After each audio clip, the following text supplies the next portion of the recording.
करते हैं। धन्यवाद प्रभु, इस आज के दूसरे भाग के लिए प्रभु जी हमें आपने सौभाग्य दिया। इस दूसरे सेशन में आप अपने दास को जैसे आपने अपने हाथों में लेके पहले भाग में चलाया प्रभु, आप इस्तेमाल करें, आपका अभिषेक उन्हें देकर चलाएं, आपकी सत्य की आत्मा प्रभु ने और भी वचन का प्रकाश खोलकर हम एक एक को इस जीवन की रोटी से तृप्त करें मेरे पिता। और एक एक को लिए प्रभु ये भोजन, ये आत्मिक रोटी बल और ताकत बने, तंदुरुस्ती बने प्रभु, और हर एक के लिए ये शक्ति बने पिता। आपके पवित्र हाथों में सौंपते हैं आपके दास, आप चलाएं। प्रार्थना यीशु मसीह के नाम से, आमीन। जी प्रभु यीशु मसीह के नाम की महिमा हो। खुदाबंद ने फिर एक बार हमें दूसरे सेशन में आकर प्रभु के वचन के साथ संगति करने का अच्छा मौका दिया है। प्रभु जी का धन्यवाद। तो हम सब लोग प्रभु यीशु मसीह का चेला बनने के विषय में सीख रहे हैं। यीशु मसीह ने जो आज्ञा दी है कि जाओ और सारी पृथ्वी में जातियों में से चेले को बनाओ। तो एक चेला बनने के लिए प्रभु की व्यवस्था, जब प्रभु की वचन हमारे लिए क्या है, उन्हीं को हम सीख रहे हैं। तो दूसरा वचन हम सीख रहे थे कि यीशु मसीह ने बोला, यदि तुम मेरे वचन में खड़े रहो तो सचमुच मेरे क्या ठहरोगे? चेले ठहरो।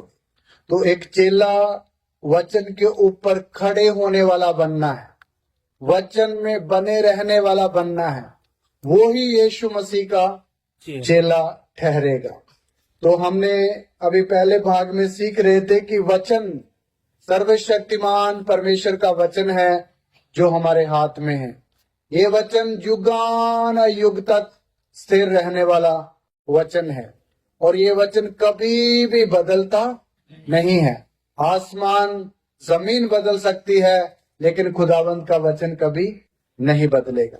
हम सीख रहे थे प्रभु ने वचन को अलग अलग नाम दिए हैं। हमने सीखा वचन एक आग है, हालेलुया।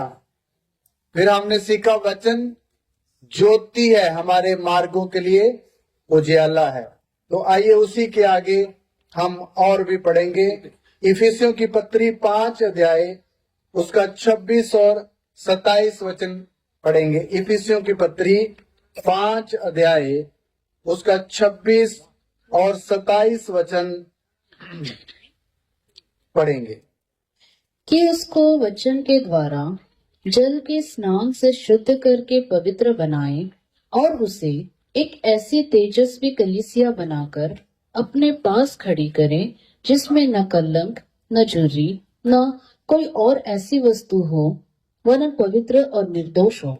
हाँ मेरे प्यारो, प्रभु के वचन को बाइबल में नाम दिए गए हैं, उसमें से एक नाम अभी जो इस भाग में इस वचन में हमने पढ़ रहे हैं कि उसको वचन के द्वारा जल के स्नान से शुद्ध करके पवित्र बनाए। तो बाइबल में वचन को तीसरा नाम जो दिया गया वो जल है, हालेलुया। ये जो वचन खुदावंत का, प्रभु का वचन हम पढ़ते हैं, जब सुनते हैं, इसको नाम क्या दिया गया है? जल, पानी। आप पानी हम सब डेली यूज करते हैं अपने जीवन में। पानी के बिना कोई भी गुजारा है नहीं है। कहीं भी कोई घर खरीदता है, जहां प्लॉट लेता, तो सबसे पहले सोचता है यहाँ पानी की सुविधा होगी, ये सोचता, क्योंकि पानी जरूरी चाहिए। पानी का काम क्या है? देखिए, पीने के लिए हमारी प्यास को क्या करता है? बुझाता है। फिर जो भी हर दिन की गंदगी हमारे कपड़े में, हमारे शरीर के ऊपर धूल के द्वारा पड़ जाती है, वो किससे साफ होती है? पानी के द्वारा। और हम शुद्ध हो जाते हैं स्नान करके। मेरे प्यारो, ये पानी जो हम पीते हैं, जिससे हम नहाते हैं, हमारे कपड़े को धोता है, हमारे जिस्म को धोता है और हम शुद्ध और अपने आप को अच्छा फील करते हैं। लेकिन ये जो वचन है, प्रभु का वचन हमारे हाथ में, ये भी खुदावंद बोलता जल है। हालेलुया। ये क्या है? जल है। ये भी हमारे जीवन में आए हुए धब्बों को, जहां हमारे जीवन में आई हुई आत्मिक तौर पर जो गंदगी है, उसको धोने के लिए क्या है? ये प्रभु का वचन है।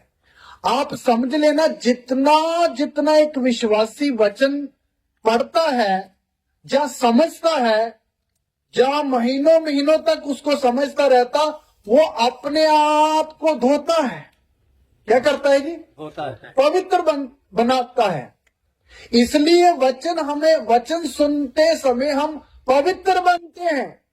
ये आपको कई बार दिखाई नहीं देगा, लेकिन जो पास्टर अगर आत्मा में उसको जांचता है, जहां एक सीनियर विश्वासी जो ज्यादा आत्मिक समझ रखता, वो दूसरों को देखकर जान जाएगा ये व्यक्ति जल के स्नान से नहाते नहाते नहाते कितना पवित्र बन गया है। हालेलुया।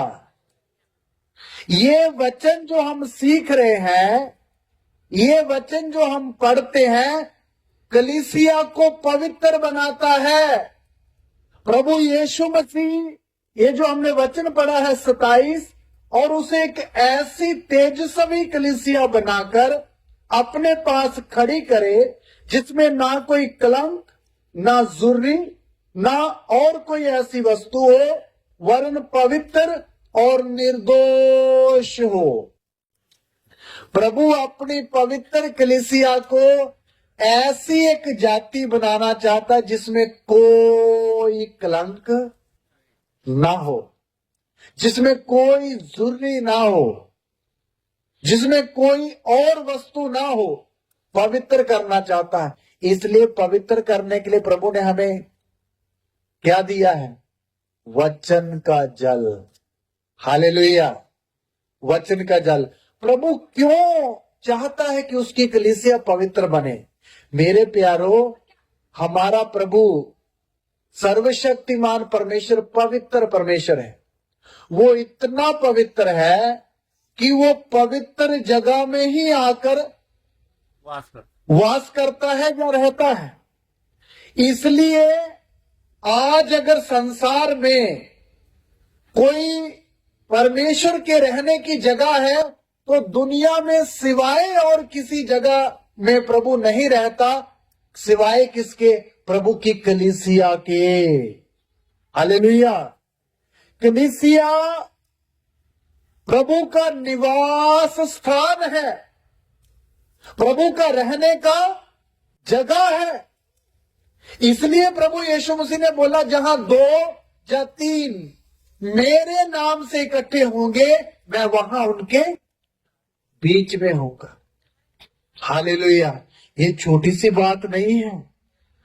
अगर यीशु मसीह के नाम के बिना 2 लाख लोग इकट्ठे हो जाएं, वहां कौन नहीं है? परमेश्वर नहीं है। लेकिन यीशु मसीह के नाम से 10 लोग बैठे हैं, 20 लोग बैठे हैं, सर्वशक्तिमान परमेश्वर की उपस्थिति उनके क्या है? बीच में है। तो आप विश्वासी लोग समझना, आप लोग, हम लोग जो यहां बैठे हैं, आम लोग नहीं हैं। हम सर्वशक्तिमान परमेश्वर का घर है, परमेश्वर के रहने का स्थान है। ये छोटी सी बात है क्या? प्रभु हमारे बीच में, हमारे मध्य में वास करता है और हमेशा करना चाहता है। इसलिए खुदावंद अपनी कलीसिया को ये वचन दे के रखा है, ताकि कलीसिया हर बात में, हर काम में क्या बने? पवित्र बने, पवित्र बने। आज प्रभु की कलीसिया के ऊपर बहुत हमारे हिंदुस्तान में काफी जगह में सताव आते हैं, अल्लाह आराधना करने से रोका जाता है, चर्च लगाने में पास्टरों को पकड़ा जाता है। ये क्यों हो रहा है? शैतान कभी नहीं चाहता कि परमेश्वर के रहने का, जहां उसके वास करने का स्थान इस पृथ्वी में हो। इसलिए जहां जहां है, इसलिए शैतान उनको सताकर वो जगह को बंद करना चाहता है। हम लोग जानते हैं, इससे बढ़कर कौन जानता है कि प्रभु की हजूरी कलीसिया में रहती है? शैतान जानता है। इसलिए शैतान कलीसिया के और प्रभु के दासों के खिलाफ है। और अभी आज कई बार प्रभु की कलीसिया में रहने वाले लोग और पास्टर लोग भी इस बात को समझते नहीं हैं। मेरे प्यारों, कलीसिया के अंदर जब प्रभु वास करता है तो ये छोटी सी बात मत समझिए। कौन वास करता है? एक देवता नहीं, एक मनुष्य नहीं, जमीन और आसमान को बनाने वाला परमेश्वर किधर वास करना चाहता है? खुदावंद की कलीसिया में। रात को भी हमने एक आयत पढ़ी थी, उसकी आशा यही है कि मसीह हम में वास करता है। तो मसीह अगर हम में वास करता है तो आप सोचिए वो जगह कैसी भयंकर होगी। जहां खुदावंद रहता वो लोग कैसे उत्तम होंगे। इसलिए मैं और आप छोटे से लोग कभी नहीं समझना, हम सर्वशक्तिमान परमेश्वर की संतान है और हमारे अंदर खुदावंद की महिमा वास करती है। इस्राएल लोग जब मिस्र से निकले और कनान की तरफ जा रहे थे, उनके आगे 40 साल का लंबा सफर था। लेकिन एक बात था, मूसा को खुदावंद ने आज्ञा दी कि मेरे लिए एक पवित्र स्थान बनाओ ताकि मैं तुम्हारे बीच में क्या करूं? वास करूं। प्रभु उस बनाए हुए मिलाप के तंबू में वास करता था, रहता था। इसके कारण इस्राएली लोगों के ऊपर आई हुई आशीषें हम वचन से पढ़ते हैं। लिखा है, उनको रोटी की चिंता करने की कोई जरूरत नहीं। खुदावंद स्वर्ग से रोज उनको मन्ना बरसाकर सुबह सुबह दे रहा है। बियाबान में चल रहे बड़ी धूप है, खुदावंद उनके ऊपर क्या ठहराया हुआ है? बादल। उनको धूप ना लगे बल्कि आराम से अपना सफर कर सकें। ये कैसे हो गया? सर्वशक्तिमान परमेश्वर उनके बीच में वास करने के कारण। उनके 40 साल उनके ना तो कपड़े फटे, ना उनके पांव फूले, ना उनके कोई नुकसान हुआ। क्यों? क्योंकि प्रभु उनके बीच में क्या करता था? वास करता था। और कितने राजा लोग उनको नुकसान पहुंचाने के लिए उनके ऊपर आक्रमण किया, हमला किया। कोई भी राजा जीतकर चले जाता था? नहीं। क्यों? क्योंकि सर्वशक्तिमान उनके बीच में क्या करता था? वास करता था। इसलिए राजा तलवार लेकर आता था, सेना लेकर आता था, लेकिन इजरायलियों को नुकसान नहीं पहुंचा सकता था। वो खुद नुकसान खाकर जाता था। इसलिए हम एक गीत गाते ना, सीहोन और ओग जैसे ताकतवर राजा इकट्ठा लड़ने आए। आप जब गिनती की किताब पढ़ोगे तो इन्होंने तलवार उठाकर इस्राएलियों को खत्म करने के लिए आए थे, लेकिन प्रभु ने अपनी बड़ी महिमा से उनको ऐसा मिट्टी में मिलाया, उनका पृथ्वी से नामो निशानी क्या कर दिया। इसलिए कि इतिहास बन के रह गए और कलीसिया को प्रभु ने दे दिया, लिखो और गाओ सीहोन और ओग जैसे। मेरे कहने का मतलब, इस्राएलियों के बीच में एक मिलाप वाला तंबू था जिसमें प्रभु क्या करता था? वास करता था। लेकिन हम तो सब एक एक प्रभु का क्या है? तंबू है। तो आप सोचिए हमारे अंदर वो सर्वशक्तिमान परमेश्वर स्वयं क्या कर रहा है, वास कर रहा है। तो फिर हमारा नुकसान करने के लिए जो कोई आता है वो कर पाएगा? नहीं। मैं अभी पास्टर हमारे बीच में आए, यूपी से उनसे बात कर रहा था वो कि आप उधर सेवकाई करते हैं तो क्या कोई प्रॉब्लम तो नहीं? उन्होंने बोला बहुत प्रॉब्लम है, कितने सेवकों को पकड़ के जेल में डाला हुआ है और वो उनकी जमानत भी नहीं होती है। तो मैं एक बात कर रहा था पास्टर के साथ, पास्टर प्रदीप जी के साथ, आज सेवक लोग अगर जेल में हैं तो हम जो प्रभु के लोग कलीसिया है संसार भर में, इनको प्रभु का वचन पता नहीं है। पतरस जेल में चला गया था तो कलीसिया पीछे क्या करती रह रही थी? प्रार्थना कर रही थी। वो प्रार्थना करने से प्रभु का दास अद्भुत रीति से बाहर आया नहीं आया? किसने बाहर निकाला? स्वर्गदूत ने। बंद दरवाजा, बंद गेट के होते हुए भी स्वर्गदूत अंदर जाके पतरस को बोला उठ और अपनी जूती पहन और गमछा अपने कंधे पर रख। पतरस ने सोचा शायद मैं कोई सपना देख रहा हूं। बाद में एक गेट अपने आप खुल गया, दूसरा गेट अपने आप खुल गया, फिर मेन गेट होता ना जिसके ऊपर लिखा सेंट्रल जेल, वो भी खुल गया। और फिर पतरस को लगा नहीं, जब स्वर्गदूत चले गया फिर उसको पता लगा सचमुच में ये हकीकत में है। अगर पतरस एक जेल से बाहर आ सकता, उस समय तो कलीसिया एक ही जगह थी यरूशलेम में। आज कलीसिया कहां कहां फैली हुई है? पूरे वर्ल्ड में। तो वर्ल्ड की कलीसिया की बात छोड़िए, हिंदुस्तान की कलीसिया अगर बुद्धिमानी के साथ वचन के अनुसार काम करें तो हमें किसी जगह एफआईआर करवाने की जरूरत नहीं है, किसी मंत्री के पास जाकर रिक्वेस्ट करने की जरूरत नहीं, पास्टर को बाहर निकालो। भाई स्वर्ग के परमेश्वर के आगे कलीसिया सब एक मन होकर घुटने टेक कर प्रार्थना में बैठ जाएं, जेल अपने आप खुलेगी नहीं खुलेगी? खुलेगी। लेकिन बात क्या है, आज प्रभु की कलीसिया को खुदावंद की उपस्थिति और उसकी गंभीरता के बारे में जितना ज्ञान होना चाहिए वो नहीं है। भाई हमारे अंदर कौन वास कर रहा है, ये बात हमें अच्छी तरह पता होनी चाहिए।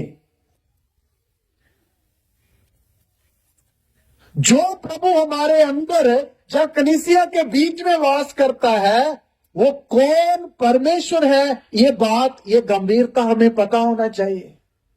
जिनको पता होता है वहां ही प्रभु काम करता है। पौलुस और सिलास को पकड़कर जेल में डाल दिया गया और उनके बैंत लगाए, खून निकल रहा है, बंद कर दिया, हाथ पांव काट में ठोक दिए गए। तो वो रो रहे थे ना, आधी रात के लगभग, दोनों हाथ बंधे हुए, चलो हाथ बंधे हुए लेकिन मुंह नहीं बंधा हुआ था, मुंह खुला। तो मैंने बोला चलो मुंह ही इस्तेमाल करो। उन्होंने एक गाना शुरू किया। मैं सोचता कौन सा गाना शुरू किया? प्रभु का धन्यवाद करूंगा, तेरी संगति में सदा रहूंगा। भाई वो गाना एक लाइन गाई, 2 लाइन गाई, कैदी भी सुन रही है क्या गा रहे हैं, कैदी लिखा उनकी सुन रहे थे। जैसे ही वो गाना 2-4 लाइनें उन्होंने चला तो खुदावंद ने उनकी पुकार को सुन लिया और वहां लिखा है कि भूकंप हुआ। वो बड़े जेल खाने की नींव क्या करने लगी, हिल गई। कितने मोटे मोटे संगल यहां भी जो पांव में थी अपने आप खुलकर किधर गिर गए, नीचे गिर गए। सारे दरवाजे खुल गए। ये कैसे हुआ? सर्वशक्तिमान परमेश्वर हमारे बीच में वास करता है। पौलुस सिलास को अच्छी तरह ये पता था। क्या था? पता था। जिनको पता होता है ना वो दिमाग नहीं लगाते हैं, जिनको ये पता हो ना हमारे अंदर कौन वास कर रहा है, फिर वो इधर उधर थाना जो जहाँ मंत्री के पास कभी नहीं जाएंगे, वो सिधर किधर जाएंगे, हाई कोर्ट में जाएंगे, डायरेक्ट हाई कोर्ट भी छोड़ो, सुप्रीम कोर्ट में जाएंगे, प्रभु को पुकारेंगे, हे खुदाबंद आप हमारी क्या करो, मदद करो। तो जिस प्रभु ने लिखा तू संकट के समय मुझे पुकार और मैं तुझे छुड़ाऊंगा, वो फिर अपने हाथ से अपने लोगों को क्या करता है, छुड़ाता। मेरे प्यारों, कहने का मतलब कलीसिया में प्रभु ने क्यों शुद्ध होने के लिए वचन देता है कि कलीसिया पवित्र बने, ताकि मैं उनके बीच में वास कर सकूं। मेरे प्यारों, जब प्रभु हमारे बीच में वास करता है, कौन फिर हमारा विरोधी हो सकता है। एक वचन में ऐसे लिखा, जब प्रभु हमारी ओर है तो कौन हमारा विरोधी हो सकता है। इसलिए हमारे अंदर आए हुए प्रभु को समझना है, हमारे अंदर आए हुए उस शक्तिमान परमेश्वर की वैल्यू को समझना है। हमेशा ये याद रखना है, मुझ में कौन रहता है। मेरे अंदर खुदावंद खुदा रहता है, वो प्रभु जिसने सब कुछ बनाया, वो मेरे हृदय में वास करता है। इसलिए ये झुंड जो यहां बैठा है हमारे अंदर, हम जब यहां बैठे हैं तो प्रभु की क्या है, उपस्थिति हमारे बीच में। इसलिए प्रभु कलीसिया को शुद्ध रहने के लिए बोलता है।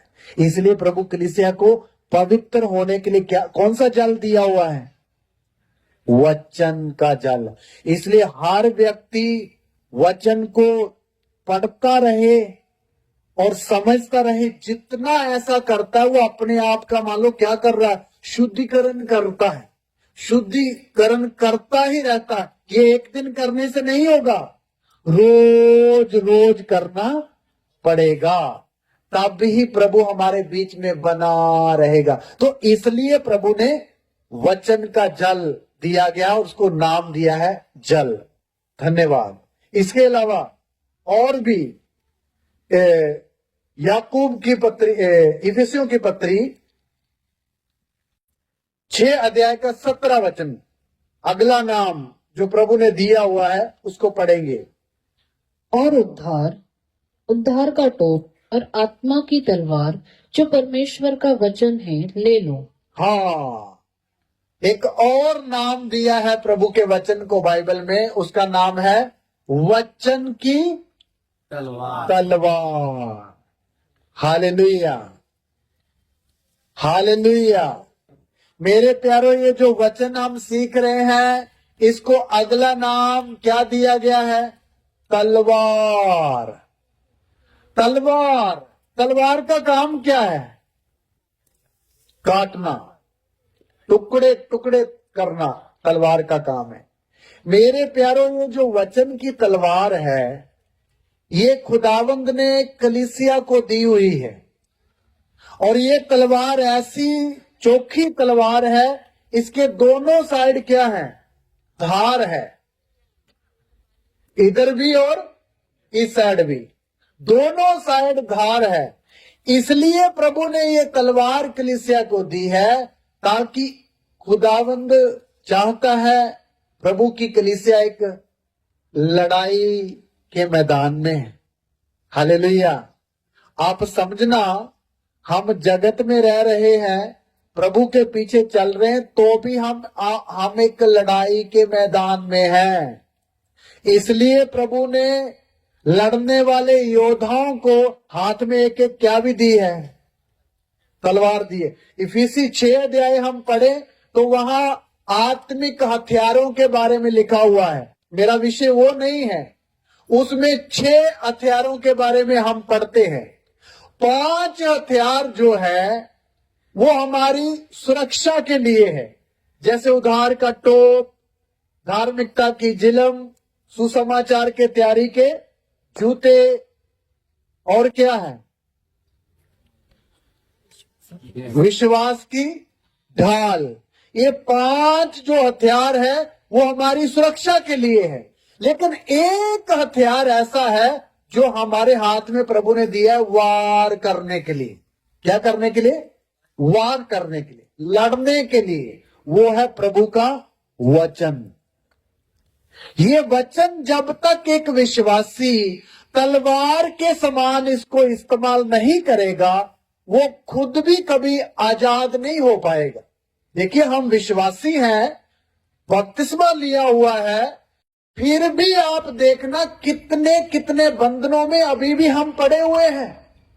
हमारे साथ कितनी रस्सियां हैं, जो अभिलाषाओं की रस्सियां, संसार की इच्छाओं की रस्सियां, रीति रिवाजों की रस्सियां, जिन्होंने हमें क्या किया हुआ है, अभी भी बांध के रखा हुआ है। हम आगे बढ़ना तो चाहते हैं, लेकिन ये रस्सियां हमें बढ़नी नहीं देती। इसलिए ये रस्सी एक एक काटनी है तो किसको इस्तेमाल करना पड़ेगा?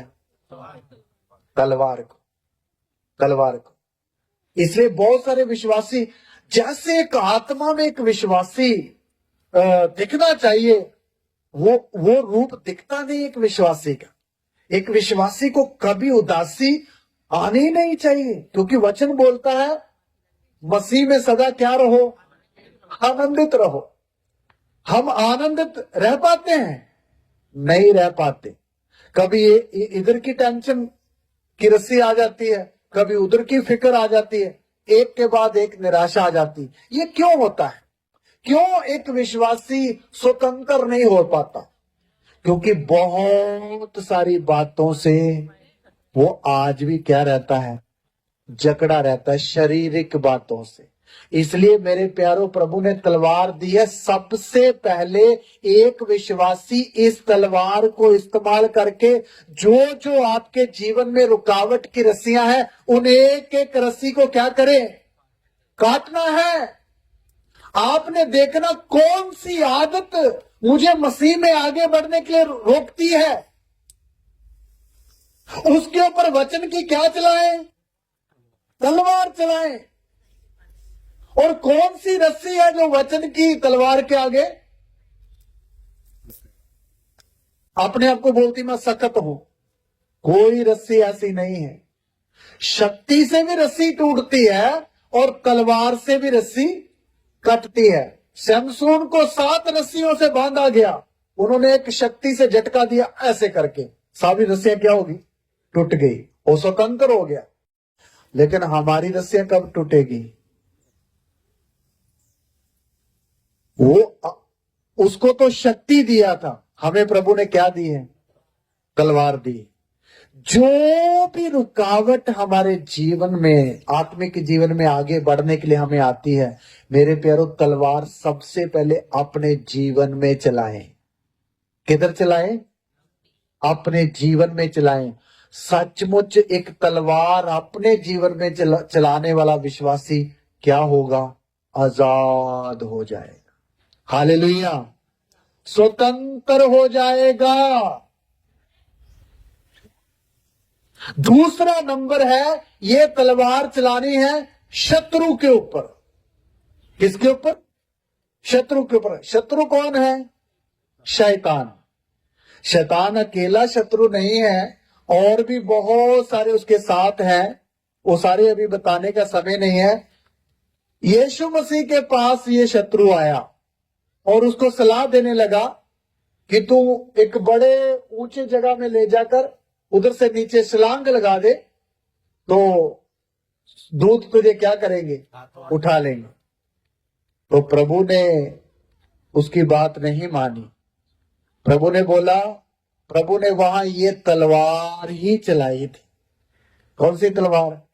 वचन की। प्रभु ने बोला, लिखा है कि तू अपने पिता और परमेश्वर को परीक्षा ना करना।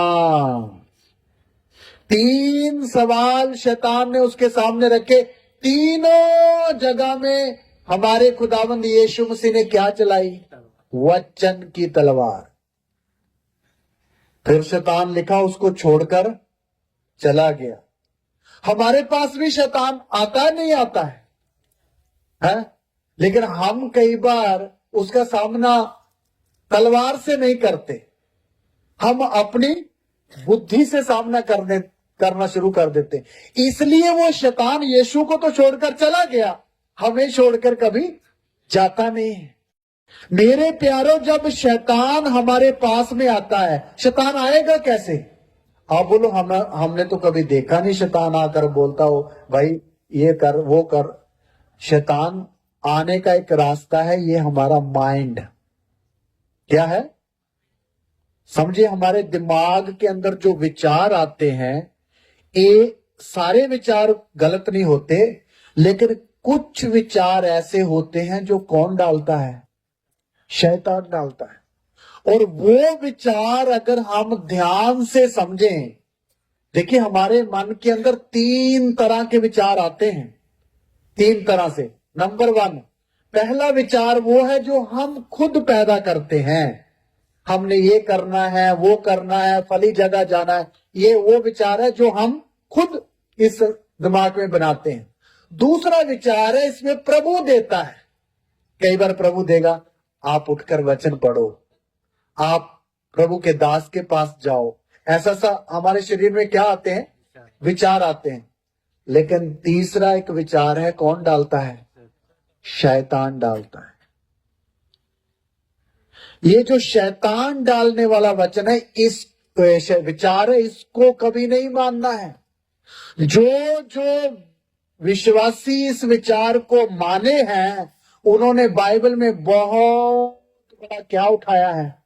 घाटा उठाया है। सुनिए, दाऊद राजा, इस्राएल का राजा था, इतना महान और बुद्धिमान राजा। एक वचन में लिखा हुआ है, पहला इतिहास 21 बाब, उसका एक वचन में लिखा हुआ है, शैतान ने दाऊद के मन में एक विचार डाला कि अपनी प्रजा की क्या कर? गिनती कर। और उधर साफ लिखा हुआ है कि किसने बोला? शैतान ने बोला। और जब भी शैतान कोई विचार लाएगा, हमारा फायदा सोच के ही लाएगा। क्या लाएगा? फायदा। तो दाऊद ने सोचा, सचमुच गिनती करेंगे, एक राजा को पता होना चाहिए मैं कितने लोगों के ऊपर शासन कर रहा हूं, थोड़ा पता तो चले, है ना। दाऊद ने अपने जनों को बोला, जाओ गिनती करो। उसने वो विचार को एक्सेप्ट कर लिया और काम करना शुरू कर दिया। 9 महीने लग गए गिनती करने के लिए। कितने? उस समय डिजिटल का युग नहीं था कि 9 दिनों में गिनती हो जाए। 9 महीने लग गए। इतने बड़े चिट्ठा लाकर दाऊद के आगे रख दिया, राजा तेरी फौज इतनी बड़ी, पब्लिक इतनी ज्यादा, जिनके ऊपर तू क्या कर रहा है? राज्य कर रहा है। आपको मालूम, वो गिनती तो दाऊद ने कर ली। अगले ही समय एक नबी दाऊद के पास आकर बोल रहा है, हे राजा, जो तूने काम किया है वो मूर्खता का काम किया है, इसलिए अभी प्रभु तेरे सामने 3 विपत्तियां रखता है। उनमें से एक विपत्ति तुझे क्या करनी पड़ेगी? ये लेनी ही पड़ेगी, क्योंकि तूने प्रभु की नजर में क्या किया है? पाप किया है। देखिए, अगर वो वचन को ध्यान से पढ़ो तो दाऊद बोलता है, हे गाद नबी, मैं तो बड़े संकट में पड़ गया हूं। ये संकट किसने दिया? शैतान ने तो दिया, लेकिन शैतान जब तक हम उसमें सांझी ना हो, शैतान अपने आप से कुछ कर नहीं सकता। दाऊद ने खुद वो संकट शैतान की बात को मानकर अपने जीवन में लाया। 3 विपत्तियां उसके सामने रखी। पहली विपत्ति क्या थी? जा तो 3 साल तेरे देश में अकाल पड़ेगा, मैं बारिश नहीं दूंगा, मैं खेतों में अन्न नहीं उपजाऊंगा। ये पहली विपत्ति है। दूसरी विपत्ति है 3 महीने की। 3 महीने जो तू राजा से लड़ाई लड़ेगा, अपनी शक्ति से लड़, मैं मदद नहीं करूंगा। कौन बोलता? प्रभु बोलता है। दाऊद ने बोला, ये भी बड़ी खतरनाक है। फिर प्रभु ने बोला, तीसरी विपत्ति है, जा तो 3 दिन प्रभु की तलवार तेरे देश पर चलेगी, वो सह ले। 3 साल, 3 महीने और 3 दिन। कौन सी चुननी है? सिलेक्ट करके मुझे आज्ञा दे। नबी बोलता, मैं जाके प्रभु को बोलूं। दाऊद बड़ी मुसीबत में पड़ा कि क्या करूं। मेरे प्यारों, फिर भी दाऊद प्रभु का भय मानता था। उसने बोला 3 साल का अकाल पड़ जाए तो पब्लिक जिनको गिनती की इनसे आधी भी नहीं रहेगी, ये ठीक नहीं है। उसने दूसरी बोल सोची, अगर अपनी ताकत से मैं जाके फलस्तीन के साथ लड़ूं तो मैंने तो बड़ी काट फाट की है, वो तो गिन गिन कर मुझे ही काटेंगे, मेरी पब्लिक को काटेंगे। उसने बोला ये भी नहीं चाहिए। फिर उसने वहां बोला है, यहोवा बहुत दयालु प्रभु है, उसी के हाथ में पड़ना अच्छा है। प्रभु की सजा ले लेते हैं, वो दयालु बड़ा है, वो माफ कर सकता है। चलो, उसने बोला ये प्रभु की सजा ले लेता हूं। नबी ने जाकर प्रभु को बोला, प्रभु ने एक दूत को भेज दिया यरूशलेम में। एक दूत इतना बड़ा, पांव उसके जमीन पर और सिर किधर है, आसमान में लग रहा है, और उसके हाथ में क्या है, एक नंगी तलवार। जैसे ही उसने तलवार उठाई, एक तलवार उठाने से 70,000 इस्राएली एक दिन में मर गए। कितने?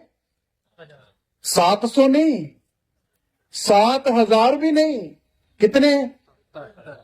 आप सोचो, ये 70,000 लाशें इधर पड़ी हो तो कैसा लगेगा?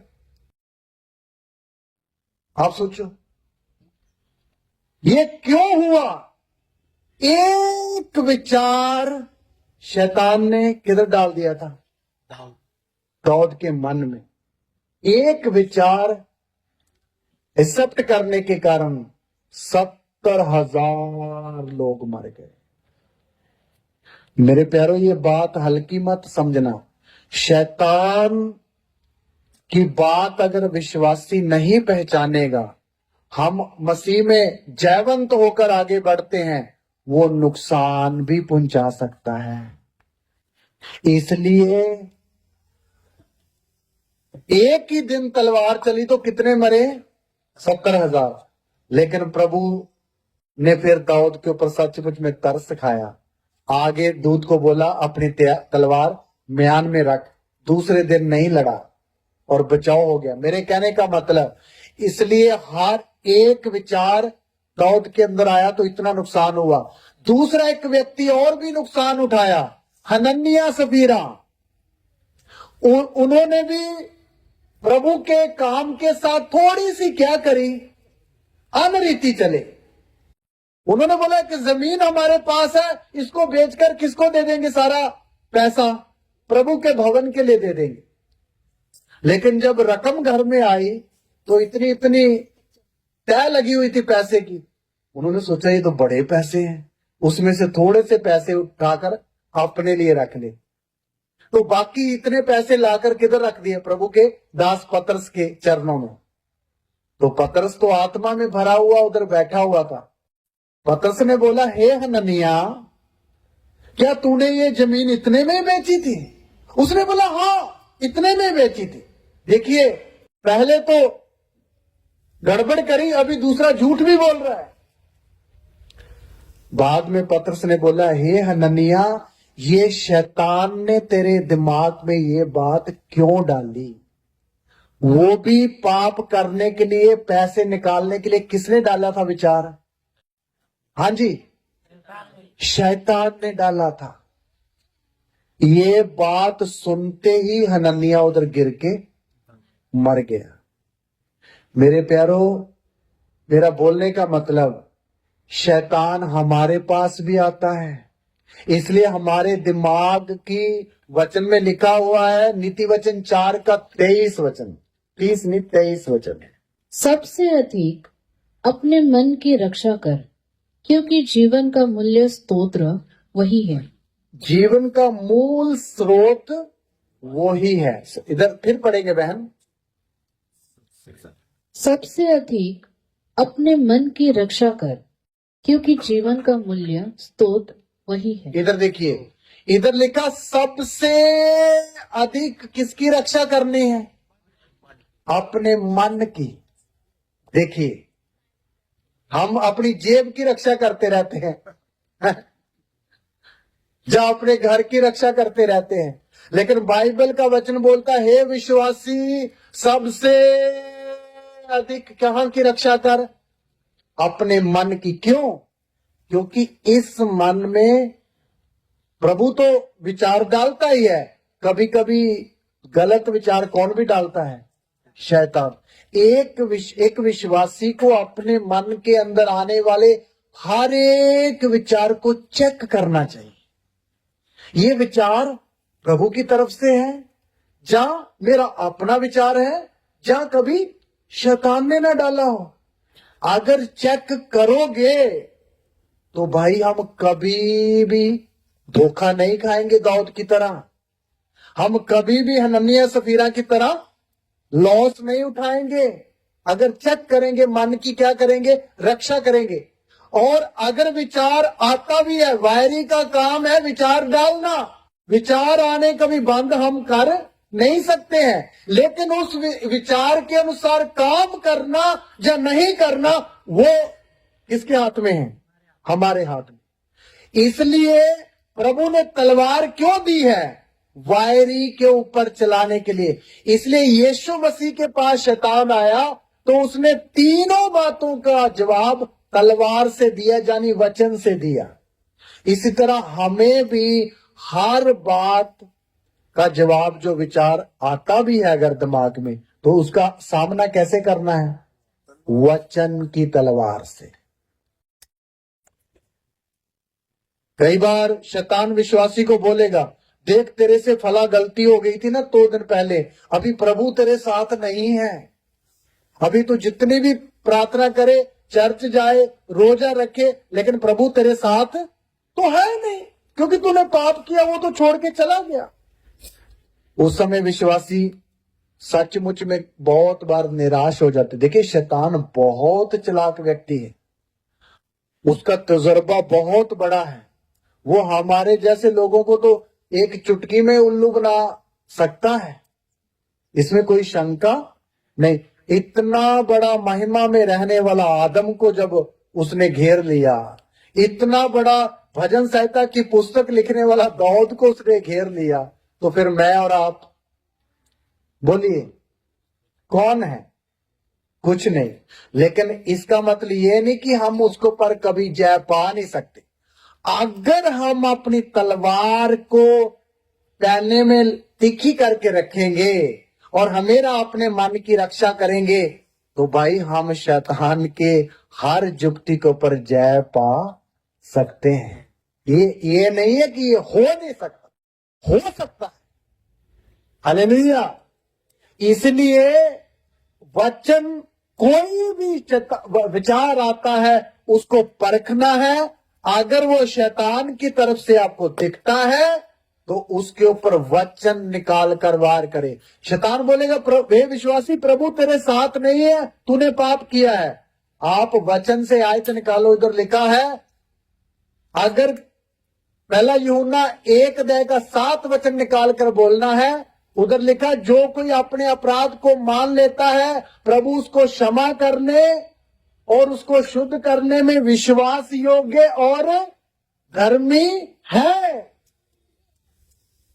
आप शैतान को ऐसा जवाब देना है, ठीक है मेरे से पाप हुआ है, मैं निर्बल हूं, लेकिन मेरे खुदावंद का वचन ये बोलता है, अगर पाप हो भी गया है तो जो मानकर उसको छोड़ देता है उस पर रहम किया जाएगा। नीति वचन 28:13 में लिखा हुआ। वचन निकाल कर बात करो।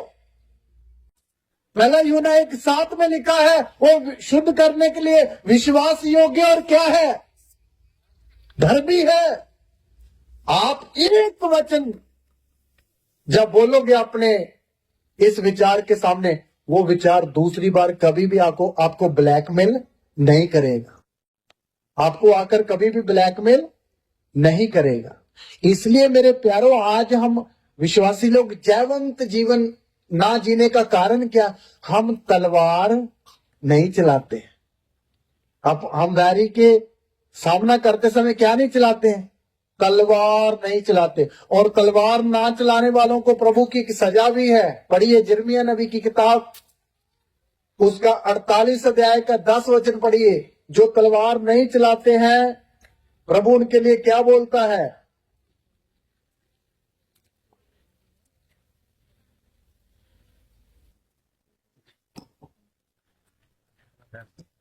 48 का 10 वचन।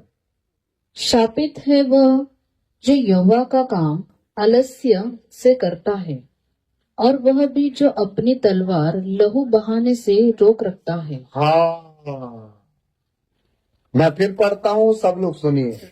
श्रापित है वह जो यहोवा का काम आलस से करता है, और वह भी जो अपनी तलवार लहू बहाने से रोक रखता है। तलवार इसलिए दी है कि लहू बहाया जाए। अगर कोई नहीं बोले, नहीं मैं अपनी तलवार को गंदी नहीं करना चाहता, इसको क्या करके रखना चाहता, चमकती हुई साफ रखना चाहता, तो आप कभी भी जय पा नहीं सकते। वो तलवार ही किस काम की जिसके ऊपर लहू नहीं लगा हो। कितने दुश्मनों का गला काट काट काट के तलवार लहू से भीगी होनी चाहिए। हालेलुया। तो ही आपका तजर्बा बढ़ेगा। क्या चलाने के लिए? तलवार चलाने के लिए। इसलिए अभी इजराइल है ना, इजराइल अभी लड़ाई लड़ रहा है गाजा के साथ, उसके बाद अभी लेबनान के साथ, फिर अभी और भी एक दुश्मन इकट्ठा हो रहा है उसके साथ। आप देखो, इजराइल छोटा सा, आपके मुंबई शहर से भी उसकी जनसंख्या 3 गुना कम है, फिर भी पूरा वर्ल्ड उसका लोहा मानता है। क्यों? वो अपनी तलवार को ना कभी साफ नहीं रखता है। उसकी तलवार हमेशा चलती ही रहती है। अभी हमास का गला काट के अभी हिजबुल्लाह के पीछे पड़ा है, अभी इसका भी काट कर फिर हुती के पीछे पड़ने वाला है, अभी फिर सीरिया के पीछे। वो अपनी तलवार कभी भी म्यान के अंदर रखने का समय नहीं होता उसको, इसलिए उसका तजुर्बा ज्यादा है। उसके ऑपरेशन इतने खतरनाक है, आप पढ़ के देखो, सुन के देखो, इतनी इतनी बड़ी बुकें हैं एक एक ऑपरेशन के ऊपर। हम लोग भी अपनी तलवार जो वचन की तलवार है, ये चलाने से कभी क्या नहीं करनी है, रोकनी। हर दिन एक विश्वासी के अंदर ऊट पटांग का विचार आते समय, या शैतान हमारा रास्ता रोकते समय, या संसार के लोग हमें गलत सलाह देते समय, कितनी बार आपके मुंह से क्या निकलनी है? वचन की तलवार। यीशु के वचन में ऐसा लिखा है, प्रभु के वचन में ऐसा लिखा है, प्रभु का वचन ये बोलता है, प्रभु का वचन यहाँ ये बोलता है।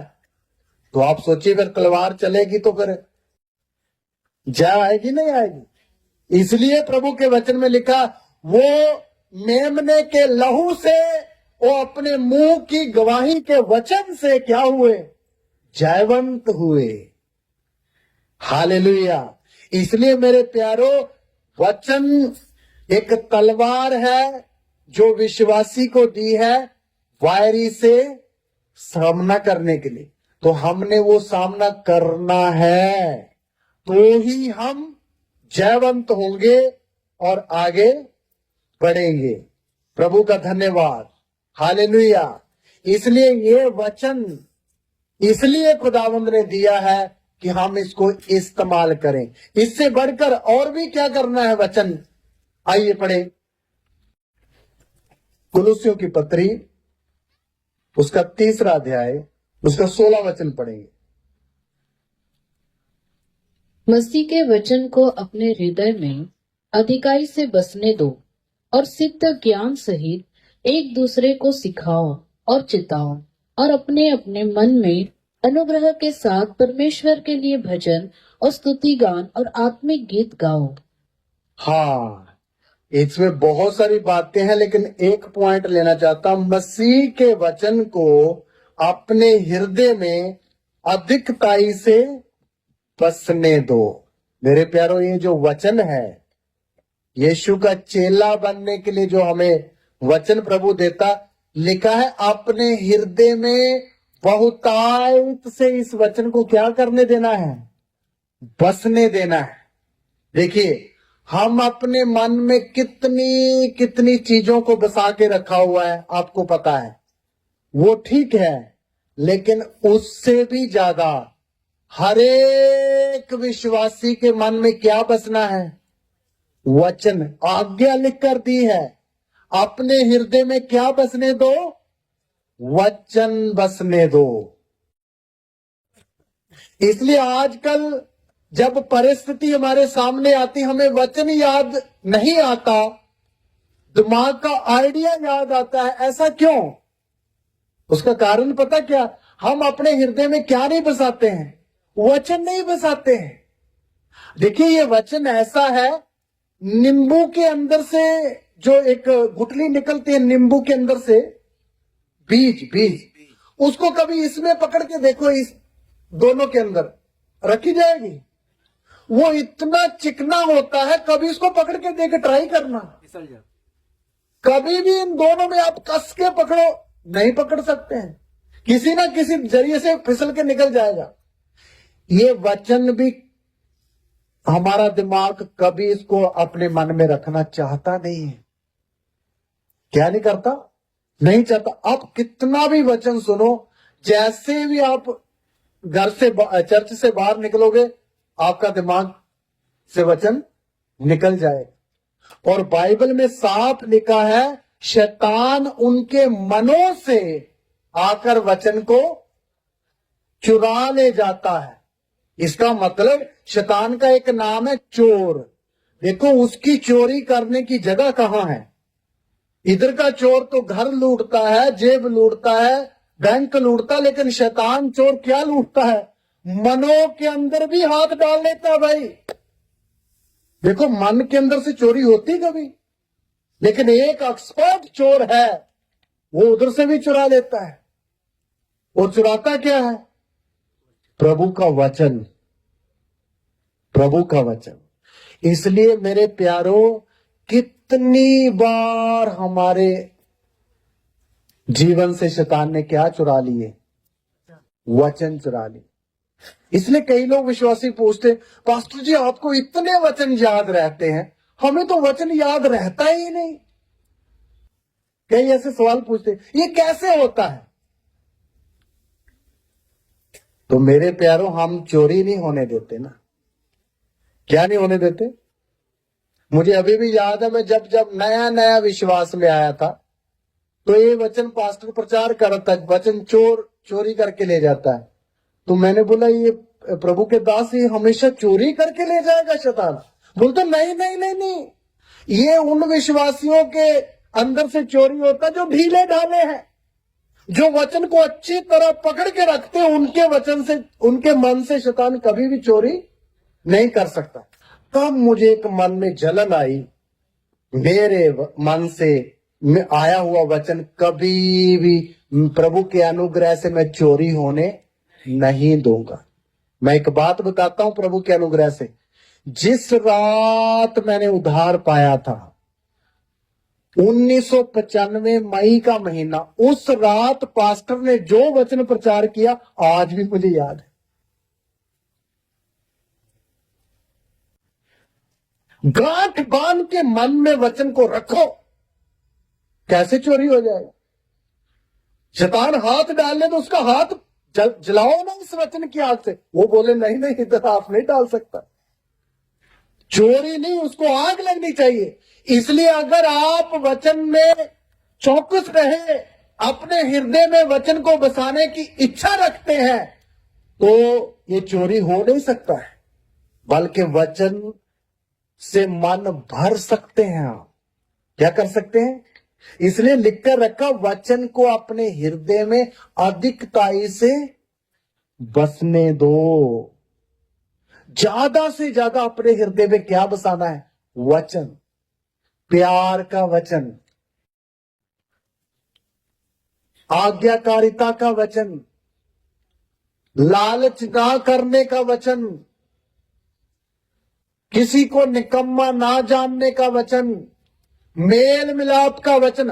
हर प्रकार का वचन एक विश्वासी के हृदय में क्या करके रखना है? बसा के रखिए मेरे प्यारों। उसका फायदा पता कब होगा? फायदा क्या होगा? जैसी भी परिस्थिति आपके सामने आएगी, तुरंत आपको वचन याद आएगा। क्या याद आएगा? लेकिन होता क्या है, जब कोई हमारे सामने परिस्थिति आती है जहां हमने किसी को प्यार दिखाना होता है, वहां प्यार का वचन याद नहीं आता, बल्कि थोड़ा सा मूड याद आ जाता है। नहीं, यहां नहीं बोलना है, तो इसलिए प्रभु काम नहीं करता ना हमारे जीवन में, क्योंकि वचन अंदर नहीं है। नहीं तो जो व्यक्ति वचन को अपने हृदय में रखता है उसके जीवन में वचन क्या करता है? काम करता है। आइए मैं एक दास आपको बताता हूं जिसने अपने हृदय में वचन रखा हुआ था। पढ़िए दानियल नबी की किताब, उसका 1 अध्याय।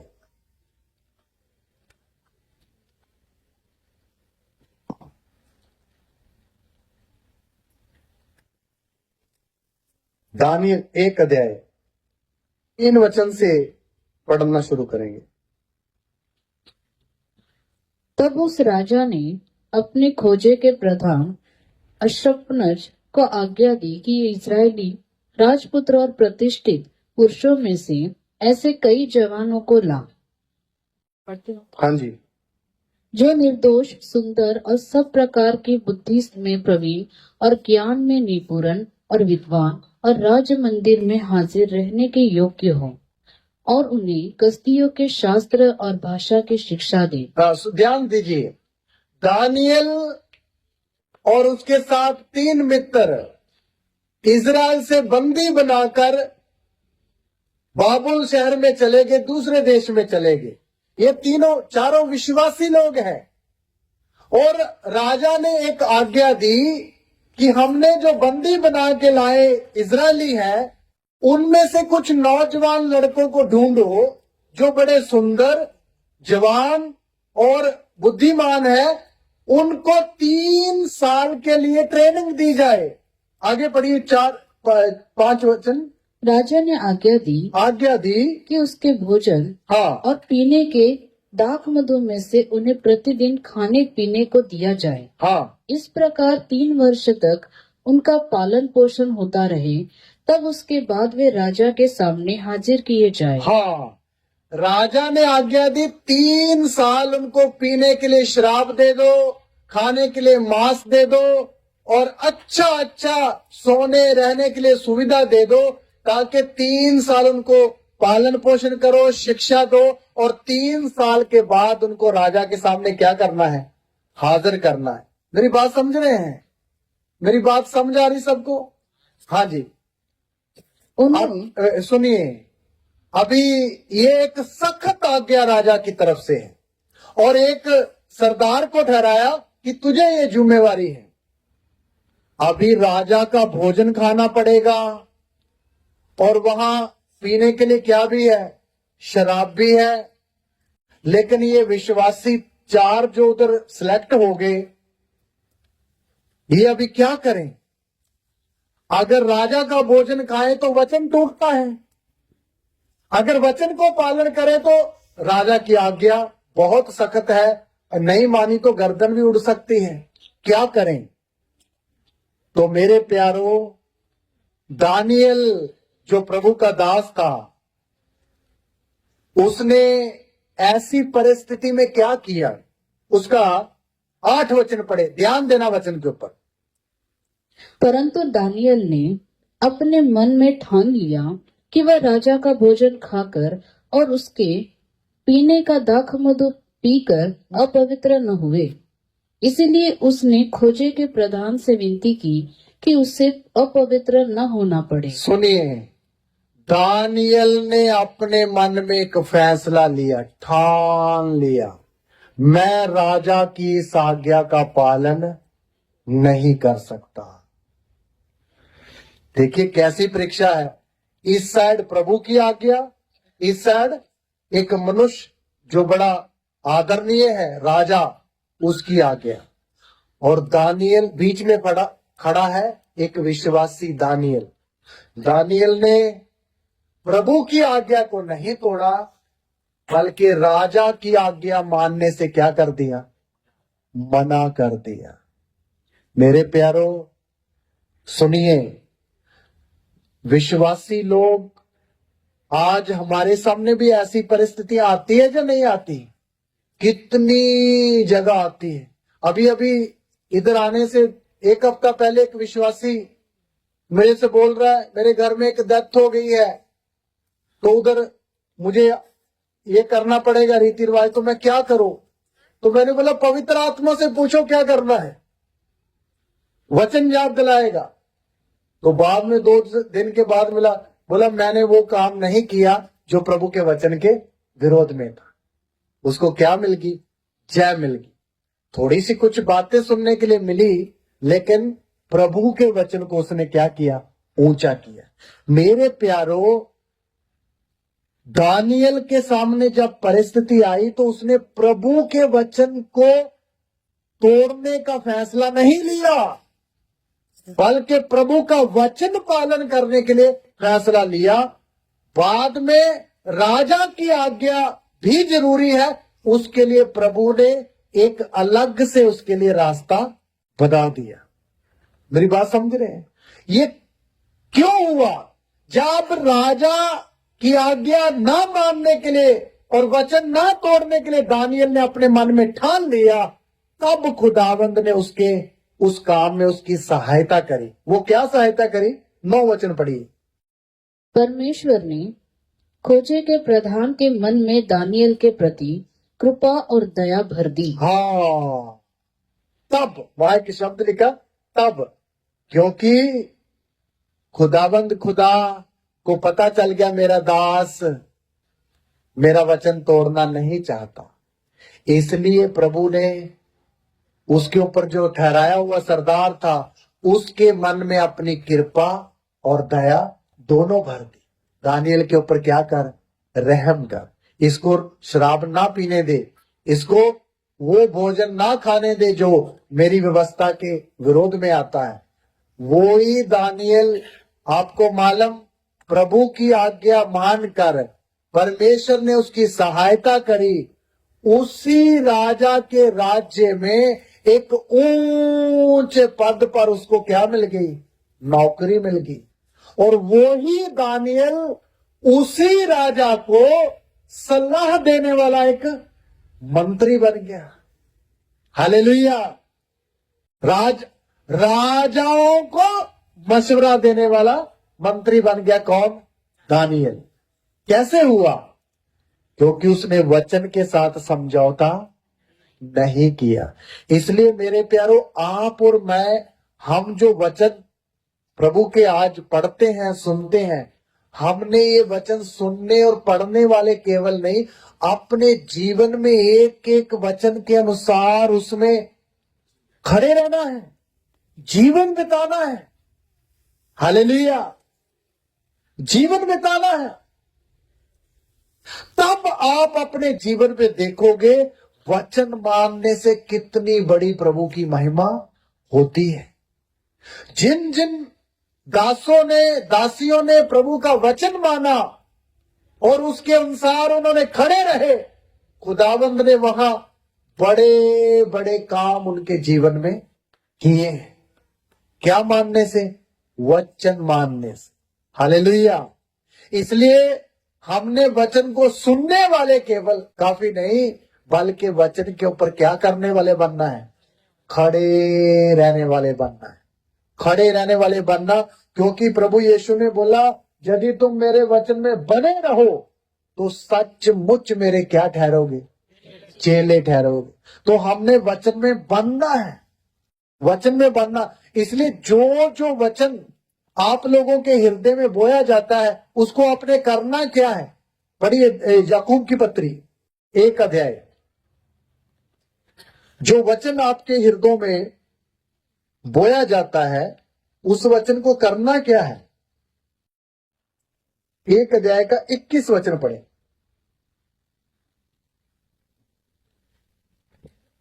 इसीलिए सारी मलिनता और बैर भाव की बढ़ती को दूर करके उस वचन को नम्रता से ग्रहण कर लो जो हृदय में बोया गया और जो तुम्हारे प्राणों का उद्धार कर सकता है। हाँ, इधर लिखा है, वचन को जो तुम्हारे हृदयों में लगाया गया है, बोया गया है, क्या करो? ग्रहण करो। देखिए, अभी आपके सामने मैं इधर खड़ा हूं, मैं क्या कर रहा हूं? एक एक के हृदय में वचन क्या कर रहा हूं? बो रहा हूं। ये जमीन में हम धान को बोते हैं ना, ऐसे ऐसे करके, ऐसे। इसी तरह वचन पास्टर एक एक के हृदय में बोता है, लेकिन उस वचन को ग्रहण करना या ना ग्रहण करना वो किसका काम है? हमारा काम है। वो एक एक विश्वासी का काम है। प्रभु ने बोला आपस में अधिक प्रेम रखो। प्रेम रखना, ये वचन, प्रेम रखने वाला वचन ग्रहण करना या छोड़ देना हमारे हाथ में। इसलिए अगर एक व्यक्ति इस वचन को ग्रहण करेगा तब ये बीज की तरह हमारे हृदय में उगेगा, फिर एक पौधा बनेगा, फिर उसमें क्या निकलेगी? पत्तियां निकलेगी, फिर इसमें फूल निकलेंगे, बाद में क्या भी आएगा? फल आएगा। वो फल परमेश्वर भी चाहता है और पास्टर भी चाहता है। इसलिए लिखा है वचन जो तुम्हारे हृदय में बोया गया है उसको नम्रता के साथ क्या कर लो? ग्रहण। ग्रहण का मतलब हाँ, मैं इस वचन को एक्सेप्ट करता हूं, आगे को मैं भी अपना जीवन ऐसे ही बनाऊंगा। मैं एक प्रभु के दास की बात सुन रहा था। वो बोलते जब मुझे पता चला कि इस वचन में ऐसा लिखा हुआ है तो उसी दिन मैं अपने घर में गया, वो वचन निकाला, उसके ऊपर अपनी उंगल रखी और घुटने टेक कर प्रार्थना किया, प्रभु इस वचन के अनुसार मेरा जीवन बना दे। देखिए कितनी अच्छी बात। और वो जीवन, वो दास बाद में सचमुच एक प्रभु का बड़ा अच्छा दास बनकर उभर गया। इसी तरह एक एक विश्वासी जो जो वचन सुनता है, आप चाहे तो उसको समर्पण कर सकते हैं। प्रभु के वचन के ऊपर हाथ रखें, प्रभु इस वचन के अनुसार मेरे जीवन में काम करो, प्रभु इस वचन के अनुसार मेरा जीवन बना दो, प्रभु इस वचन के अनुसार मैं अपने आप को आपके हाथों में अर्पित कर देता हूं, आप मेरे जीवन में क्या करो? काम करो। जब आप अपने जीवन में वचन को काम करने का मौका दे दोगे तो प्रभु काम करेगा नहीं करेगा? जरूर करेगा। ऐसे ही लोगों को तो प्रभु ढूंढता है जो अपना हृदय प्रभु के आगे अर्पण करे। हम गाना तो गाते हैं, करता हूं अर्पण तेरे आगे, लेकिन हकीकत में वो गाना तो शिक्षा है। हमने सचमुच में अपने आप को प्रभु के वचन के सामने क्या करना है? सौंप देना। प्रभु ये वचन को मैं कबूल करता हूं, मेरे जीवन में इसको बढ़ने दीजिए, मैं इसको ग्रहण करता हूं। इसलिए 21 वचन में लिखा, 22 वचन भी पढ़िए। परंतु वचन पर चलने वाले बनो और केवल सुनने वाले ही नहीं जो अपने आप को धोखा देते हैं। देखिए इधर लिखा वचन को सुनने वाले नहीं बल्कि उसके ऊपर सुनने वाला व्यक्ति अपने आप को क्या देता है? धोखा देता है। वचन को सुनने वाला धोखा कैसे होता है? 23 वचन भी पढ़ेंगे तो समझ जाएगा। क्योंकि जो कोई वचन का सुनने वाला हो और उस पर चलने वाला न हो तो वह उस मनुष्य के समान है जो अपना स्वाभाविक मुंह दर्पण में देखता है। हाँ 24वीं। इसीलिए कि वह अपने आप को देखकर चला जाता और तुरंत भूल जाता है कि मैं कैसा था। हाँ, जो व्यक्ति वचन को केवल सुनता है लेकिन उस पर चलता नहीं, वो ऐसे व्यक्ति के समान है जो आईने में अपना चेहरा देखता है और देखकर तुरंत भूल जाता है कि मैं कैसा हूं। मेरे प्यारो, ये भी वचन हमारे लिए एक आत्मिक आईना है। क्या है? आईना है। इस आईने के सामने जाने से हमारा ये फेस दिखाई देता है, लेकिन इस आईने के सामने जाने से हमारे अंदर का, हमारी गलतियां, हमारी कमियां, हमारे अंदर कितनी कमी है वो हमें दिखाई देती है। लेकिन जब इस आईने के सामने जाने से इधर कुछ काला लगा है तो हम उधर रहने देते हैं। उसी समय ऐसे ऐसे करके तुरंत वॉशरूम में जाके क्या कर देते हैं? मुंह को धो के पूरा साफ करके फिर हम निकलते हैं ऑफिस के लिए। मेरे प्यारो, इसी तरह जब हम वचन के सामने आते हैं, ये वचन हमें हमारी कमी घटी को बताता है। हमारी कमजोरियों को हमारे सामने खोल के रखता है, तब हमने इग्नोर नहीं करना है। क्या करना है? उसी समय, प्रभु मेरे अंदर इतनी गलतियां हैं, मेरे अंदर इतनी कमजोरियां हैं, आप इस वचन के द्वारा मुझे क्या कर दो? शुद्ध कर दो। मेरे अंदर से ये बात को निकाल दो।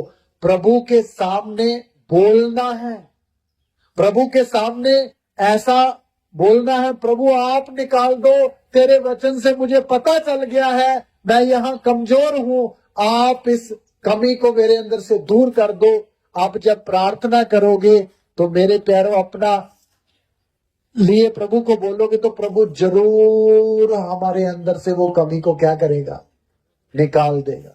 दाऊद प्रार्थना करता है, हे प्रभु मैं तेरी इच्छा पूरी करना चाहता हूं, मुझे अपनी इच्छा पूरी करना सिखला दे। हालेलुया। इसी तरह मैं और आप भी ये वचन के आगे आकर प्रभु से प्रार्थना करेंगे तो जरूर प्रभु हमें भी सिखलाएगा, नहीं सिखलाएगा? सिखलाए। इसलिए वचन में लिखा सुनने वाले नहीं बल्कि क्या बनना है? चलने वाले बनना, चलने वाले बनना है। इसलिए प्रभु यीशु मसीह ने एक उदाहरण दिया, मैंने रात को भी आपको बताया था। दो व्यक्ति घर बनाने के लिए गए, प्रभु ने बोला जो मेरी बातों को मानता है, उधर ऐसा शब्द लिखा, जो क्या करता है? सुनकर उन्हें मानता है, वो उस बुद्धिमान व्यक्ति के समान है जिसने चट्टान पर घर बनाया। लेकिन जो सुनकर मानता नहीं वो किसके समान है? निर्बुद्धि के समान। असली चेला वो ही बन पाएगा जो प्रभु की बात सुनकर क्या करता है? मानता है। अगर नहीं मानेगा तो हमेशा क्या बन के रहेगा? विश्वासी ही रहेगा। भले 5 साल का हो जाए, 7 साल का हो जाए, 10 साल का हो जाए, तो क्या रहेगा? विश्वासी। लेकिन प्रभु की आज्ञा क्या है? क्या बनना है? चेला बनना है। चेला वो है जो वचन को सुनकर उसे मानता है। तो आइए हम अपनी आंखों को बंद करें और अपने सिरों को झुकाएं और प्रभु के सामने इन वचनों के लिए प्रार्थना करें। हालेलुया। प्रभु ने कितने वचन की बातें हमारे सामने हमें दी है। हालेलुया। Song hallelujah. कितनी बातें प्रभु ने दी है कि हम इन वचनों से ज्ञान प्राप्त करें, प्रभु से प्रार्थना करें। प्रभु जो वचन आज आपने मुझे दिए हैं, हालेलुया, ये वचन मेरे हृदय में मैं कबूल करता हूं। हालेलुया। प्रभु ये वचन मेरे हृदय में पड़े ना रहे बल्कि बहुत सारा फल लेके आए करके ऐसा हो जाए। हालेलुया। प्रभु के आगे प्रार्थना करें, वचन के आगे अपने मनों को हलीम बनाए। वचन में लिखा है जो कोई व्यक्ति नम्रता से वचन में बोए गए, मन में बोए गए वचन को ग्रहण करता है, हालेलुया हालेलुया, वो ही आशीष पाएगा। धन्यवाद पिता तेरे सुंदर वचनों के लिए, तेरा धन्यवाद। हालेलुया हालेलुया हालेलुया। तेरा शुक्र हो, तेरा धन्यवाद हो पिता, तेरे पवित्र वचनों के लिए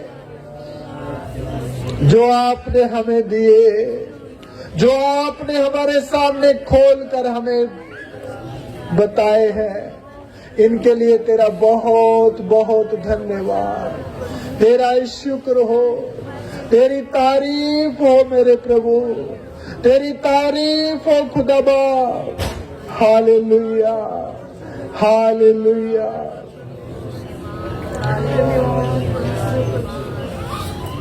तेरा वचन जो राह में मेरे दीप सजलता है, मेरे जीवन का हर पहलू उसमें ढलता है। तेरा वचन जो राह में मेरी दीप सजलता है, मेरे जीवन का हर पहलू उसमें ढलता है। तेरे वचन के द्वारा मुझको साहस मिलता है, मैं तो कभी ना भटकेगा जो उस पर चलता है। तेरे वचन को ताकि रहूं तो मेरी ये साधना, तेरी महिमा मुझसे हो ये मेरी है कामना। तेरी महिमा मुझसे हो ये मेरी है कामना। मेरे गीतों का विषय तो तेरी आराधना, तेरी महिमा मुझसे हो ये मेरी है कामना। तेरी महिमा मुझसे हो ये मेरी है कामना। वचन चुनौती देकर पूछे तुझसे बारंबार, यीशु मसीह को बनाया तुमने जीवन का आधार। वचन चुनौती देकर पूछे तुझसे बारंबार, यीशु मसीह को बनाया तुमने जीवन का आधार। सोचना होगा हर प्राणी को क्या है वो तैयार, देखो शायद करना है करना ना इनकार।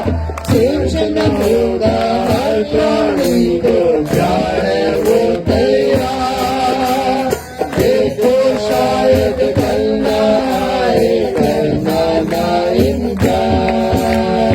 हर दिन करना होगा सबको उसका सामना, तेरी महिमा मुझसे हो ये मेरी है कामना। तेरी महिमा मुझसे हो ये मेरी है कामना। मेरे गीतों का विषय तू मेरी आराधना, तेरी महिमा मुझसे हो ये मेरी है कामना। तेरी महिमा मुझसे हो ये मेरी है कामना। हालेलुया, धन्यवाद, धन्यवाद खुदाबा तेरे इन वचनों के लिए, सचमुच तेरी आराधना के लिए तेरा धन्यवाद। हालेलुया, रिहा शहविला बहाउरी बहासगरमा। हालेलुया, खुदावन खुदा तेरा वचन हमारे जीवन में दीप सा चलना चाहिए। तेरा वचन हमारे जीवन में दीपक के समान चलने दे प्रभु। हालेलुया, हालेलुया, हालेलुया, हालेलुया, हालेलुया। तेरा धन्यवाद हो, तेरा शुक्र हो खुदाबा, तेरे सामर्थ्य नाम की तारीफ हो, तेरे नाम की जय जयकार हो।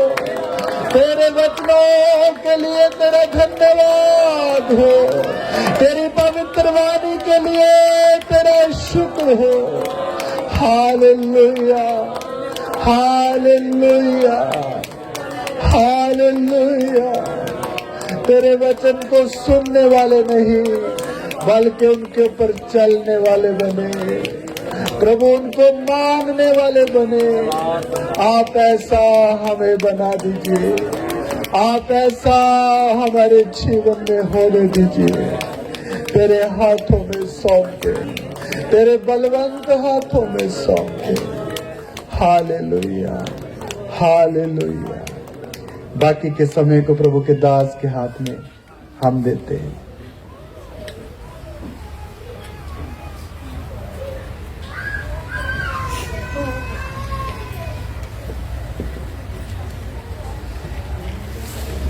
आइए प्रार्थना करते हैं। धन्यवाद स्वर्गीय पिता, परम प्रधान प्रभु, आपने अपने दास के द्वारा प्रभु हमें एक प्रभु हमारी जरूरत का आत्मिक भोजन दिया है प्रभु जी। इस भोजन के लिए हम आपका धन्यवाद देते हैं प्रभु। ये हर एक के लिए प्रभु आत्मा में ताकत और बल का कारण हो प्रभु। इनके हृदय में अधिकाई से बसने पाए प्रभु, ये वचन जड़ पकड़ने पाए, कि एक हृदय में बसने पाए, एक एक के लिए प्रभु ये आत्मिक उन्नति का कारण हो, आत्मिक सामर्थ्य और ताकत का कारण हो प्रभु।